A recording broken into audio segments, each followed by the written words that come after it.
She crossed the desert with bleeding feet, but what truly hurt was what he did to her heart. When she fell to her knees on the dry earth on the other side of the border, no one saw. Fine dust clung to her pants. The smell of hot earth and desperation filled her nostrils. She had no strength to stand, only the urgent need to fall.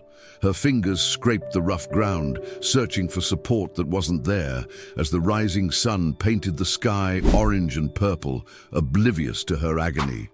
The desolation of the environment mirrored that of her soul, but she whispered something no one else heard, a confession silenced by the desert wind, which seemed to carry her words far away to a place where pain might finally dissolve. If I die here, at least I die far from him. This is a work of fiction inspired by real-life journeys. We do not encourage illegal migration. The path is dangerous and can cost lives. Our goal is to foster empathy, awareness, and reflection. We believe in legal and humane ways to migrate. Jessica was 32 years old, an age when many women begin to reap the fruits of adulthood, achieving financial stability, building a family. Her mornings as an advertising agency professional started with the aroma of fresh coffee and the glow of her computer screen. Her afternoons filled with meetings and deadlines. She paid her bills meticulously on time, a quiet source of pride in her independence. She cooked Sunday lunch for her parents, the comforting scent of home-cooked food, a sacred ritual of family togetherness. And she waited, like so many other women her age, for time to bring children and the longed-for stability. She dreamed of a house with a backyard, the smell of fresh bread in the morning, and the laughter of children running around. Life seemed to follow a happy script, planned down to the smallest detail, with him by her side. She believed in love. She believed with an almost naive faith, an optimism that blinded her to reality, to the cracks that were beginning to appear in the walls of her castle. She believed so much that she stopped looking for the signs. Small whispers of truth she preferred to ignore, camouflaging them with excuses and empty hopes. She convinced herself they were just phases, work stress, the routine wearing them down. That cell phone always face down on the breakfast table, as if hiding secrets, not just messages, but parallel lives. A small, invisible, yet significant barrier. Those unmatched schedules, the flimsy excuses he'd invent for coming home late, always with a forced weariness, a yawn that seemed rehearsed. The scent of different perfume on his shirt, a sweet floral aroma so unlike her own citrusy scent, or his masculine cologne. She'd hug him, and the persistence of that smell on his clothes, on his skin, sent a chill down her spine. But she stubbornly attributed it to a female colleague, or a too masculine work environment. Until the day she could no longer pretend. The truth, like an avalanche, buried her. Her world collapsed with the discovery, not from a confession, but from his carelessness. A message left open on his computer screen, a name, a date, a tender phrase not meant for her. Her body froze. The air was sucked from her lungs. It was all true. He had another life, for over a year, and she knew nothing. She felt her blood run cold, the ground vanish beneath her feet. The air seemed thin, every breath an effort. The bitter taste of deception filled her mouth, mixed with the bile she swallowed dry. Images of the past months flashed like a distorted film in her mind. Dinners where he was distant, nights when he turned away in bed, empty words of love. Everything now gained a new, cruel meaning. The betrayal wasn't just an act, it was a series of daily lies, a continuous disrespect for her existence. There was no scandal, no fight, no screams or smashed dishes, just a heavy, deafening silence that hung in the living room, broken only by Jessica's heavy breathing as she tried to control the tremor in her body. Her eyes fixed on his, searching for some truth, some explanation to justify the betrayal, a last shred of honesty. He tried to lie one more time, words stumbling from his mouth, old worn-out excuses. It was a mistake. She means nothing. I was confused. Phrases that couldn't mend what was broken, but she couldn't bear to listen anymore. Every word was a sharp knife piercing her soul, twisting the wound, turning it into an abyss. Her body trembled, an uncontrollable shiver she tried to hide, clenching her hands into fists. She felt a cutting cold, despite the warm day, as if a part of her had died. She didn't cry in front of him. She saved her tears for herself, a fortress of pain she erected in that instant. She simply packed her bag in an almost automatic motion, her hands steady, but her heart shattered. She took only the essentials, as if shedding the weight of a life. She picked up her wedding ring, the symbol of a love that had crumbled cold and heavy, and slipped it into her pocket, a chill weight against her thigh, almost a constant reminder of the broken promise, a tangible scar.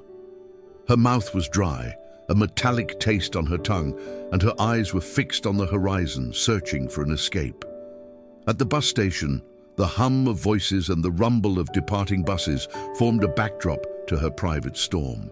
She felt invisible, a figure camouflaged in the crowd, exactly as she wanted. No one noticed her red eyes, swollen from unshed tears hidden behind dark sunglasses, which seemed to protect not just her eyes, but her very soul. Nor did anyone notice her trembling inside like a house after an earthquake. Her insides churning, her muscles clenched, a physical pain added to the emotional one. She felt a biting cold, despite the warmth of the day, as if a freezing gust of wind had settled within her. With each boarding announcement, a shiver ran down her spine. She wanted only one thing: to disappear, to erase herself, to vanish, to cease existing where pain could reach her. Her entire body screamed for an escape, a forced amnesia from everything she had lived. The bus stop, once just a departure point, became the portal to the unknown, to the promise of forgetting she desired more than anything. It was the only way out, the only breath of fresh air she could envision. In Ciudad Juarez, the air was thick, heavy with a collective melancholy. The smell of dust and uncertain hope mingled in the makeshift shelters where time seemed to stand still. She felt like a leaf carried by the wind, aimless, out of control, simply at the mercy of the current. Days in the shelter dragged on, each hour an echo of her own misfortune, but also an opportunity to hear the voices of others. It was there that she heard stories that felt like broken mirrors of her own soul, fragments of shared pain, each unique, yet bound by a common thread, the search for a new beginning. Every person there carried a shard of pain, an invisible scar. People who had lost everything, homes that collapsed under gang violence, families that disintegrated under the weight of poverty, dignity stolen in a blink. Now, they sought in the United States a new chance to breathe, to rebuild what life had shattered. Their eyes, though tired, held the flame of quiet resistance. People who still had hope, an unwavering faith in a better future despite all adversities. Children with bright eyes, hoping America would be the land of fairy tales. Their eyes shone with the promise of a tomorrow that might never come, but that kept them standing. People like her, trying to forget, to erase the past, the deep scars on their souls, the betrayal that still burned within her, the abandonment, the mounting debts. To flee the ghosts that haunted them, the smells and sounds that rekindled the pain. Jessica watched, silent, and realized that her escape was not just her own, but a universal narrative of suffering and longing for peace. It was there, amidst whispers and shared secrets, in the dark of the makeshift dormitory, with the creaking of beds and muffled snores, that the name of a coyote reached her ears.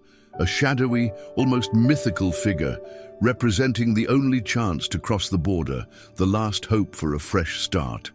They said he took small groups, a promise of safety that sounded hollow, yet desperation made it seem real. that he was experienced, knew the hidden paths, the gaps in the barbed wire fence, the routes that outsmarted surveillance, and expensive, a price most couldn't afford, but which pain made insignificant. After all, what was a life without peace worth? She felt a shiver down her spine at the cost, but the thought of remaining there, wasting away, was far more terrifying than the risk. She hesitated. For an instant, the image of her old life, her soft bed, the familiar sense of her home, flooded her mind with suffocating nostalgia. She thought about turning back, about giving up on this dangerous, uncertain path. What was she doing here? Why such sacrifice for a pain that might haunt her forever? But go back where? To the bed that still smelled of him, a lingering scent that haunted her sleepless nights, suffocating her like a wet sheet. To the neighborhood where everyone knew about the betrayal, where compassionate glances followed her like a shadow, on every corner, in every conversation.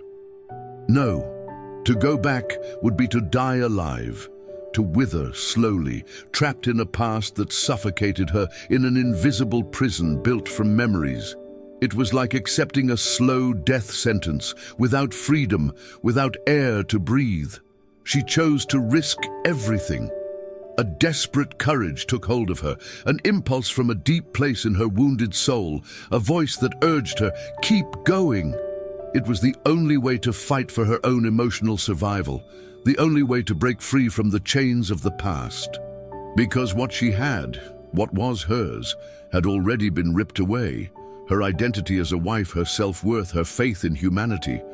What remained was just a shell, and that shell needed new ground to try and blossom, even if that ground was a desert. The decision was made, not with joy, but with a chilling resignation, the certainty that there was no other path for her. With the few belongings she had left, she began to liquidate what she could. Each object, a memory sold to buy a chance at forgetting. She sold her graduation ring, a gold jewel with a blue stone representing a bright future full of promises. An old family watch with its worn leather strap and the ticking sound that once soothed her with its regular cadence. A cell phone full of memories that only hurt, photos of her smiling beside him, love messages that now sounded empty and false, each image a torture. Every sale was a cut, a piece of her that detached, but also a step towards freedom, no matter how painful the farewell. She paid half in advance to the coyote, the crumpled money in her hands, almost tearing. The rest would be delivered only on the other side, a promise of an uncertain future, dependent on a man she barely knew. The promise of a safe crossing was fragile, like a house of cards that could collapse at any moment. And in the silence of the pre-dawn hours, with the thin moon peeking through the clouds and the biting cold wind cutting her skin, the smell of damp earth and dew filling her nostrils, she departed with a small group, faces as desperate as hers, guided by the moon and by sheer despair, heading into the unknown, towards a chance, however slim, to forget, to start anew. The cold asphalt beneath her worn sneakers, each step a silent prayer. The desert swallows, it silences. The vast expanses of sand and rock seemed endless, absorbing every sound, every lament. The sun's relentless heat scorched her skin, leaving it red and cracked, and the cutting cold of the night penetrated to her bones, causing uncontrollable shivers. There were no birds, no rivers, only the hum of the wind and the rustle of dry shrubs, creating a landscape of desolation that seemed to mirror the state of her soul. The sun rose like a furnace, and with every sunset the cold came to steal what little warmth remained in her body. It doesn't answer. Jessica's questions hung in the air, without an echo, without comfort. Why did he do this? Why didn't I see it? What will become of me now? The desert offered no answers, just the vastness of its own indifference. But it listens, every dragging step, every ragged breath that tore at her dry throat, every painful beat of her heart. The voices of the past, which she tried to silence, reverberated in her mind, amplified by the silence of the landscape. The smell of dust and sweat mingled with the scent of fear that emanated from herself and others. Every 90 seconds, uncertainty loomed. The coyote would slow his pace, checking his map, and Jessica would feel a knot in her stomach, the fear of being left behind, of becoming just another point in the vast, indifferent scenery. Jessica walked with her head down, her feet bruised, every burst blister burning like a live ember. Her once comfortable sneakers were now torture. Sand got into her boots, chafing her skin, causing pain with every step, as if the earth wanted to remind her of her fragility. But the physical pain was a relief compared to the emotional pain that accompanied her, the pain of a shattered heart, of a lost love. Her dry eyes, unable to shed more tears, fixed on the dusty ground, avoiding the horizon that seemed to stretch endlessly like a distant mirage. She thought of her wedding vows, of the words of eternal love he had whispered in her ear, promises that now sounded like cruel jokes. Of her white dress, the delicate lace, the veil that covered her face, the innocence of a day that seemed to have existed in another life, in a parallel universe where truth wasn't so painful. Every detail of that happy day now transformed into a bittersweet memory, a dagger in her chest. Of the kiss she thought would last forever, the seal of a union that dissolved into lies, into furtive caresses with another woman. The memory of his lips, once sweet, now bitter, unbearable. She felt a knot in her throat, a desire to scream that was suffocated by the need for silence. She thought of the woman who believed, that naive version of herself who gave everything, every piece of her soul, unafraid to be vulnerable, who cared for him in his sorrows, in his joys, in his weaknesses, offering a safe harbor, a shoulder to lean on, a home. Who gave herself body and soul without reservations, without doubts, asking nothing in return but love. And who was betrayed from behind with the same ease with which one extinguishes a candle, the flame of her love extinguished by a breath of disloyalty. The humiliation burned hotter than the desert sun, an ember in her chest that wouldn't go out. She felt anger, not at him, but at herself for being so blind, so foolish, for giving her heart to someone who shattered it without hesitation. The dissonance between the idealized memory and the brutal reality was a constant torment. On the second night, the desert cold was biting, penetrating her thin clothes, and she nearly collapsed from thirst. Her throat was parched, cracked, and every movement required titanic effort. Her vision blurred, and the world spun around her, threatening to swallow her whole. Her body, exhausted, seemed ready to give up. One of the men in the group, a young man with kind eyes and a sun-weathered face, offered his last sip of water. A gesture of humanity amidst the desolation, a breath of hope in the midst of hell. The liquid seemed precious, almost sacred, and the man gave her a tired but empathetic smile. She hesitated, an internal conflict between desperate thirst and the desire not to be a burden, not to steal another person's chance of survival. "Drink," he said, his voice hoarse but firm, almost a command, "or you'll pass out, and no one will find you. Come on, it's your turn. We need to get to the other side together." His words were a brutal reminder of the fragility of life out there, of the solidarity born of desperation. She drank, feeling the liquid trickle down her dry throat, a momentary relief, but the feeling that it wasn't enough tormented her.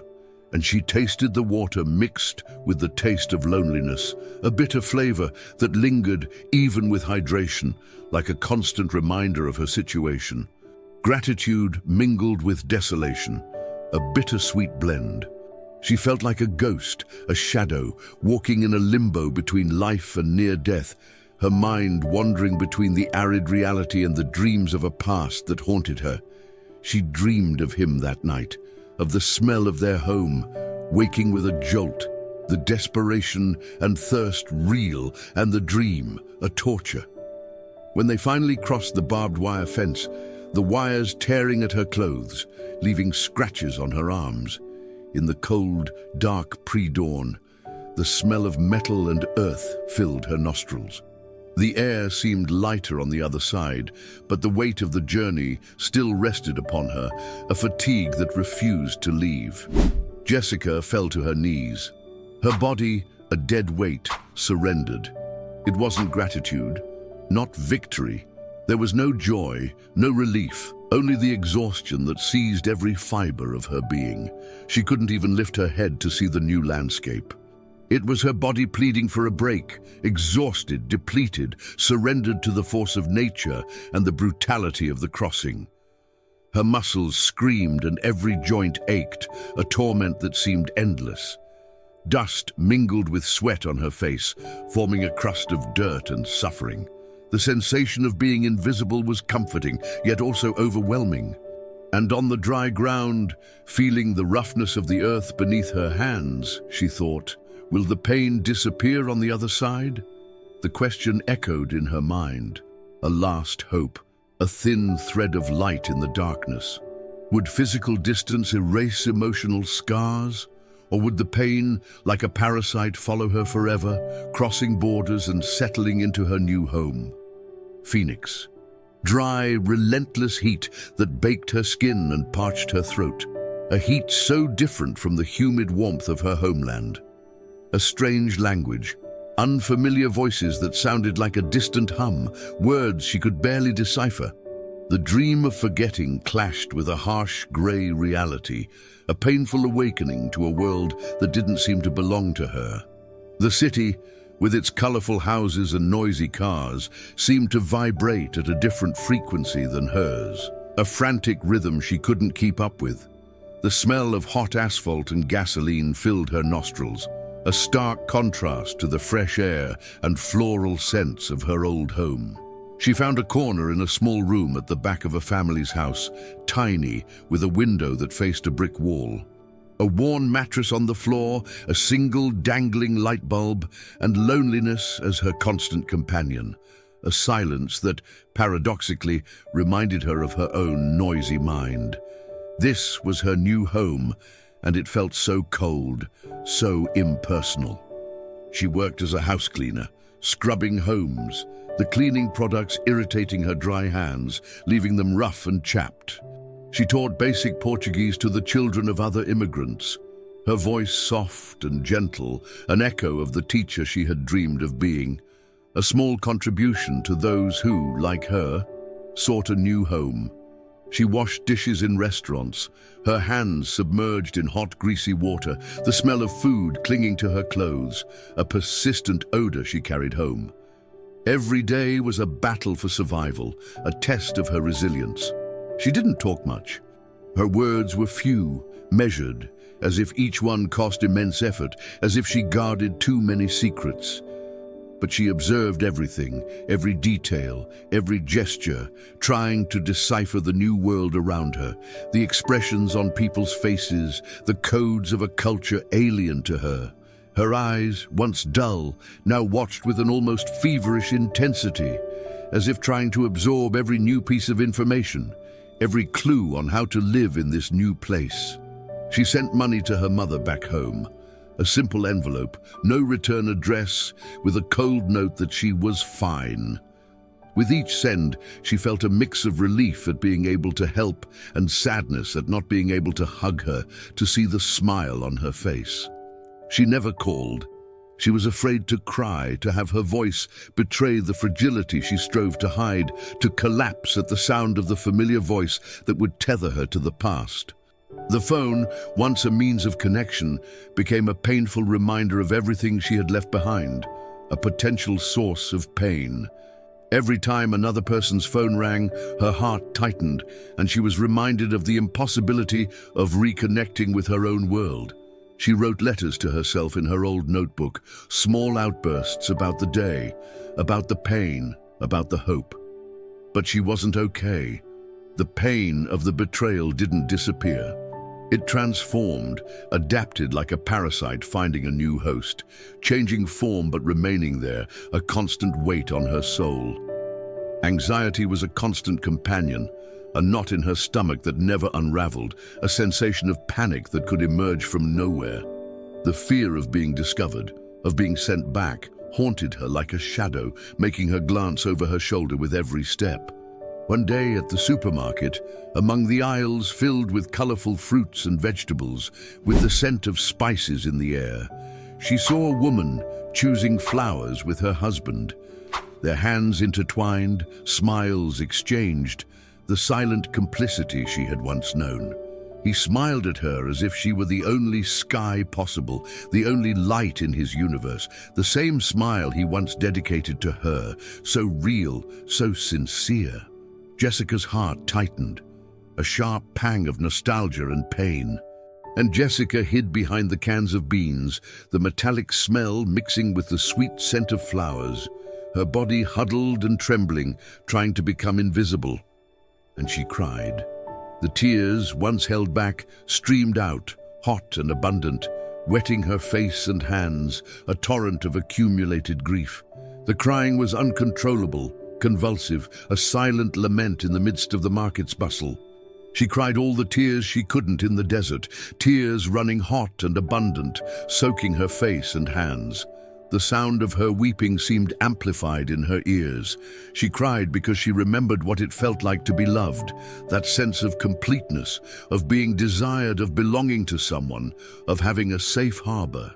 She cried because perhaps she would never allow herself to feel that again. The fear of being betrayed once more stronger than the desire to love, the wound still so raw. Trust, once broken, was almost impossible to rebuild. She cried because no matter how many borders you cross, how many miles you put behind you, how many oceans separate you from the past, pain always finds its way back. It nests in the soul, changes its form, but remains a persistent echo of the past, a sad melody that plays non-stop. Loneliness, once a refuge, became a heavy burden, a constant reminder of her vulnerability. She realized in that moment of despair that running away wouldn't erase what was inside her. She needed to build something new, not to escape the pain, but despite it. If you've made it this far, it's because this story touched you. Jessica's journey is a reflection of many, an echo of silenced voices. But the truth is, many Jessicas cross the border every day. Not for money, nor for luxury, nor for some materialistic American dream that the media portrays, but because they can no longer bear the pain, the violence, the hunger, the abandonment, the invisible scars the world has left on them, the wounds that no physical place can heal. Have you ever tried to escape pain? Have you crossed the desert of betrayal, of loss, of grief that seemed endless? Leave your comment here. Someone might need what you have to share. Your experience could be the light for another soul in darkness, a hug in the form of words. If this story resonated with you, subscribe to the channel for more narratives that transform pain into awareness, stories that reveal human resilience. Share this with someone trying to heal from the inside out, someone who needs a hug in the form of a story, a reminder they're not alone on this journey.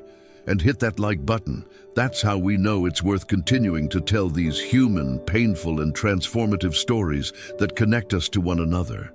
In the backyard where she lives, a small patch of dirt under the Phoenix sun, Jessica planted a rose bush. A small shrub with thin branches and green leaves, defiantly rising from the dry, arid earth. A silent miracle. She waters it every week, with care and patience, observing each new leaf, each budding rose. She tends to it as if caring for a broken piece of herself, a fragment of hope she allows to bloom, a commitment to her own healing. She watches the petals unfurl, their ephemeral yet real beauty, the soft fragrance that soothes her soul. She says it's to remember, even from the driest earth, from the most barren ground, where only desolation and forgetting would be expected. Something beautiful can emerge, something that resists, that blossoms despite everything, a reminder of her own resilience, her capacity to rise again. Today she no longer flees, she builds. But to this day, she has never worn a wedding ring again. Her ring finger, once adorned with the symbol of a love that crumbled, remains bare. a symbol of her freedom, but also of a wound that, though scarred, will never be forgotten. The echo of a past that shaped her, but did not completely define her, allowing her to rewrite her own story.